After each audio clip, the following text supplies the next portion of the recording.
আল্লাহ রাব্বুল আলামিনের শানে আমরা তো বলি, নবীর শানে কেউ যদি কথা বলে, নবীকে নিয়ে যদি কেউ গালি দেয়, নবীকে নিয়ে যদি কেউ কুপাচ্ছি করে, আমরা তো বলি তাকে ধরে ফাঁসি দেওয়ার কথা। আর এখানে স্বয়ং আল্লাহ তাআলাকে নিয়ে কথা বলেছে, কথা বলে যে আল্লাহ তাআলা স্পষ্ট ভাবে আল্লাহ তাআলাকে নিয়ে কুপাচ্ছি করলো, তার ফাঁসি এখনো হয় নাই কেন বাংলার জমিনে? কথা বলেন ঠিক কিনা? এই রাম বাম, এই বাউলকে বলতে পারেন বাউল কোন ধর্মের? মুহতারাম হাজিরিন শুনেন, এই বাউল কোন ধর্মের নয়।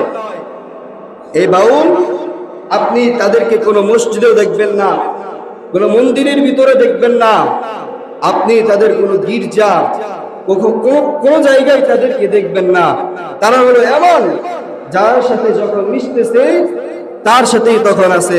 মুসলমানের সাথে মিশতেছে, মুসলমানিত্ব তাদের ভিতরে। হিন্দুদের সাথে মিশতেছে, হিন্দুত্ব তখন তাদের সাথে। খ্রিস্টানদের সাথে মিশতেছে, তো খ্রিস্টানদের সাথে